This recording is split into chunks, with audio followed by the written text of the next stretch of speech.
r/legal advice. Commission Sword 681 says, husband is ignoring my texts and I want divorce. 1. We got married in South Korea. I'm Korean and has American. 2.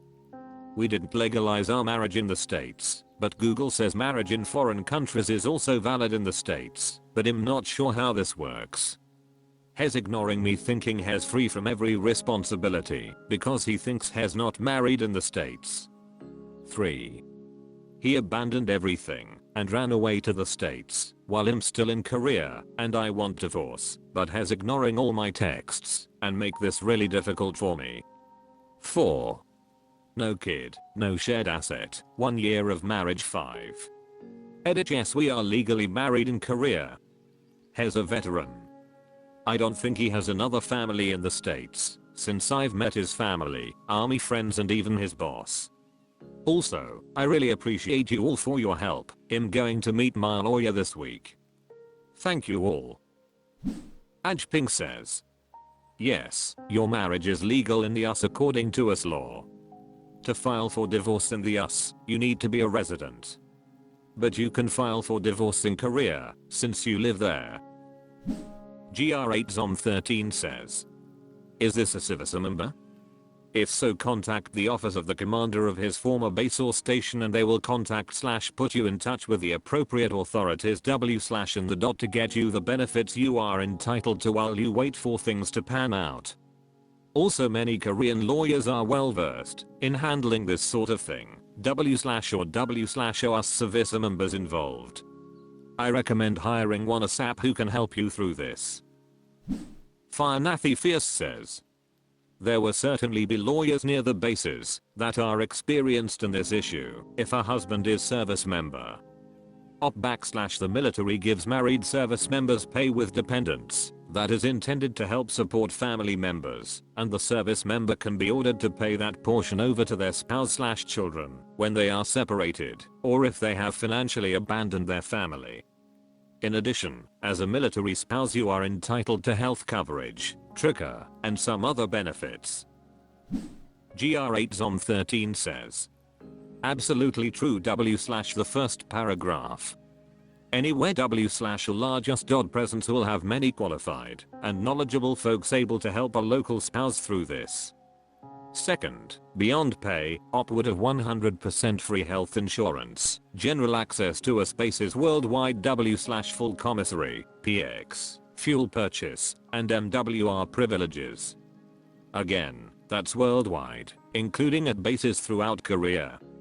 It's wild, really, but as a spouse you cannot be denied these entitlements simply because your service member decides to arbitrarily quit the relationship and tuck tail towards the US. Matter of fact, such a service member faces severe consequences if their commander becomes aware. Bottom line, if someone marries a service member, there are many benefits and entitlements which confer. r/legal advice. Barn Grips for You says, on August 14th an unknown person spoke during my virtual therapy session, confirmed by therapist as well. I don't really know where else to go, cause I don't really have anyone to talk with about this. On August 14th, I had a virtual therapy session with my therapist. We usually meet in person, but due to kids being sick and doctor's appointments we occasionally also use virtual sessions. During this previous virtual session, there was an issue with connection that caused my mic to not work for some reason.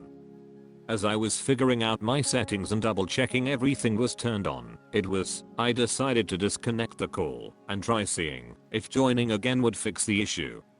As I was hanging up, I heard someone, not my therapist, say looks like Barn Grips for You is an. Unfortunately I had already clicked on the end call button as they started to speak. When joining the call back, my therapist confirmed she had heard someone speak and say my name specifically. I asked what did you hear them say? She replied it looks like Barn Grips for You is having some technical difficulties.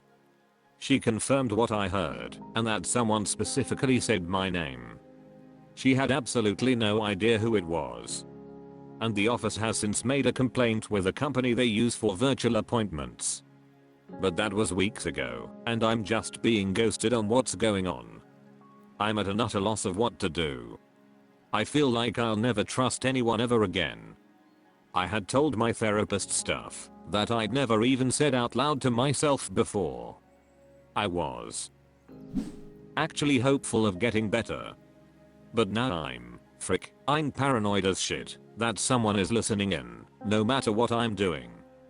Because if my therapy session, what I thought was one of the most protected services when it came to this shit, isn't safe and people can listen in without my knowledge, then sure as shit everywhere/everything else can listen in on me.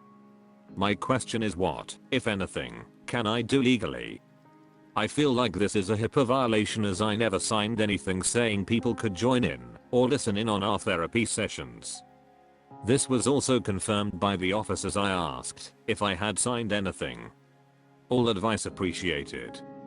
I'm in the state of Maryland BTW, if that helps with. QBR12 says, just to confirm, are you sure it wasn't the AI voice that announces when a user has joined/left a call? Barn Grips for You says, yes. There isn't an AI voice on this platform that I've ever heard, nor have my therapist ever heard anything before. It was confirmed that there wasn't one when I asked about it on my initial phone calls with the director of the center that same day. QBR12 says, what platform were you using? The therapist should be using a HIPAA compliant service, and if they are, this would be a complaint you would make against the platform provider. Anxious Cactus says, this could be so many things depending on how the platform works. How do you connect to the session? Do you use a one-time link, a username, a number? Is there a password needed to enter a session you're joining? Do you have any of that info on your email or written somewhere? Does your therapist? Depending on how that info is stored, maybe someone got it from you or them and joined too, but any platform I used would let both of you know someone else joined. I could also be a glitch, an AI voice announcing you're disconnecting, etc. Maybe consult with a lawyer if you can, and read up on data safety, to even go through all the possibilities and what to do about it now and in the future if you have virtual therapy sessions again.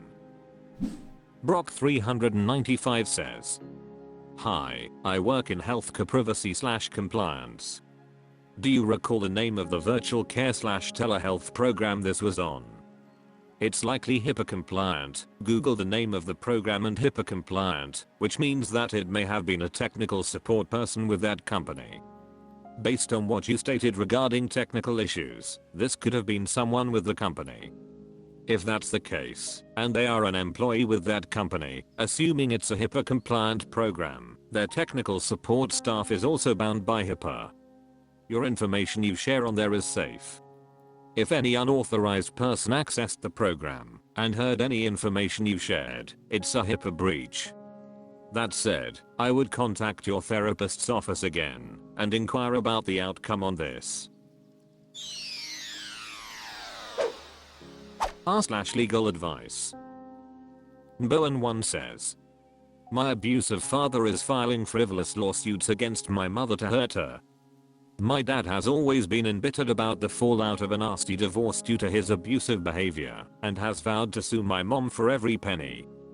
He is now filing frivolous lawsuits against my mother because he wants to stress her out and waste her time and money. He is filing a baseless 3-male defamation lawsuit against her. We don't want to spend money on a lawyer. How does something like this usually play out, and what can we do legally to dissuade litigious harassment? De Canterbury says, has he actually filed any suits, or is he merely threatening to? Nectarin 946 says, what state are you in? Did he actually file anything? She has to file a response to anything filed in court or she will be in default, and that can cause serious problems. She needs a lawyer if something was actually filed, because they will be able to get rid of this lawsuit quickly, whereas without a lawyer this could drag out.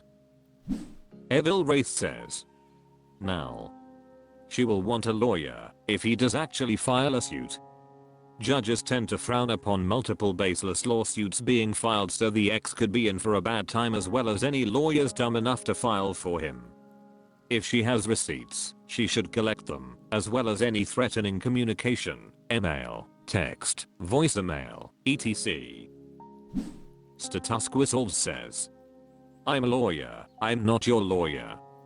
First, does your mom have homeowners insurance/renters insurance and or an umbrella insurance policy?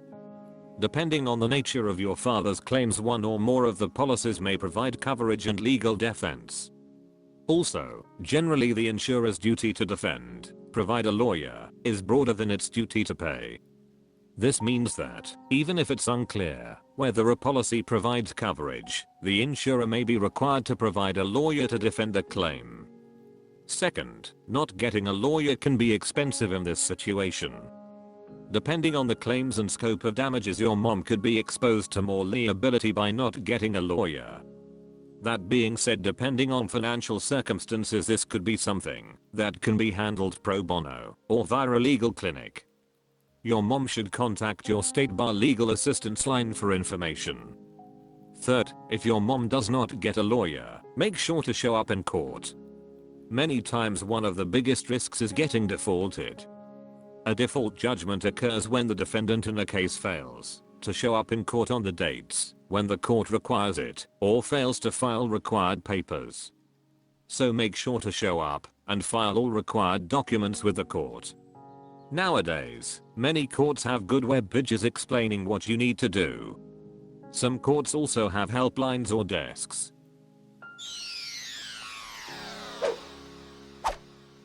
That's all for this video. Thank you for watching. Please subscribe.